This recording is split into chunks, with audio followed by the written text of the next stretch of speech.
ബാത്തൂർ കഴകം കൊട്ടോടി താനത്തിങ്കാൽ വയനാട്ടുകുലവൻ ദേവസ്ഥാനം പുനഃപ്രതിഷ്ഠാ മഹോത്സവം ഏപ്രിൽ 12, 13 തീയതികളിൽ നടക്കും. ഒരുക്കങ്ങൾ പൂർത്തിയായതായി ഭാരവാഹികൾ വാർത്താസമ്മേളനത്തിൽ അറിയിച്ചു.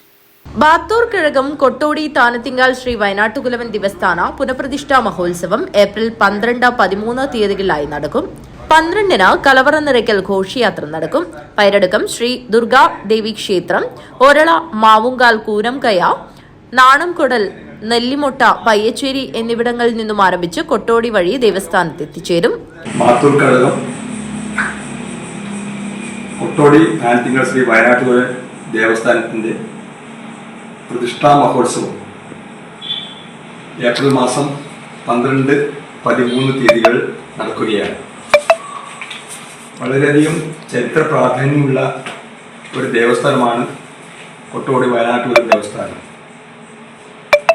ഒരു കാലത്ത് പൂക്കൽ തറവാട് കാരണവർ അദ്ദേഹത്തിൻ്റെ പ്രാർത്ഥനാനിരതമായ ഒരാവശ്യത്തിന് വേണ്ടി പ്രാർത്ഥിക്കുകയും അത് സാധിച്ചതിനാൽ അദ്ദേഹം അവിടെ ഒരു വയനാട്ടുകുലവൻ ദേവസ്ഥാനം നിർമ്മിക്കുകയും ചെയ്തു.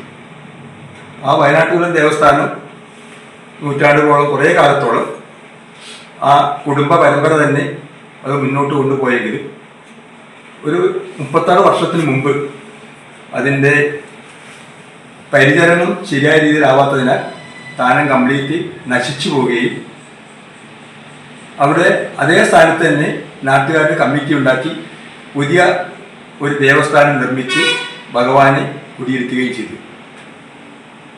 2012 വളരെ സമുചിതമായിട്ട് നമ്മൾ വയനാട്ടുകുലവൻ തീങ്കെട്ട് മഹോത്സവം നടത്തിയ ഒരു ദേവസ്ഥാനമാണിത്.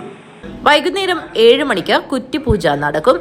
തുടർന്ന് പ്രസാദ ഊട്ട്, വിവിധ കലാപരിപാടികൾ. 7:30-ന് വനിതാ പൂരക്കളി അരങ്ങേറും. 8 മണിക്ക് കൈകൊട്ടിക്കളി, 8:15-ന് കോൽക്കളി, തിരുവാതിര, 8:30-ന് കൈകൊട്ടിക്കളി, 8:45-ന് തിരുവാതിര എന്നിവ അരങ്ങേറും.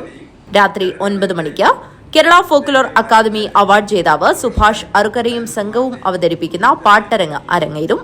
ഏപ്രിൽ 13-ന് എടവം രാഷ്ട്രീയ ശുഭമുഹൂർത്തത്തിൽ വയനാട്ടുകുലവൻ വിഷ്ണുമൂർത്തി മറ്റ് ഉപദേവന്മാരുടെയും പ്രതിഷ്ഠ നടക്കും. വാർത്താസമ്മേളനത്തിൽ ആഘോഷ committee chairman Ravindranath Kodoth, general convener Vengayil Balakrishnan Peradukkam, ദേവസ്ഥാനം president Edayilam Venugopal, programme committee chairman K Krishnan Kottodi, publicity general convener Vijesh Kottodi, ദേവസ്ഥാന കമ്മിറ്റി സെക്രട്ടറി ബിനീഷ് കൊട്ടോടി എന്നിവർ പങ്കെടുത്തു. News bureau, Kanhangad.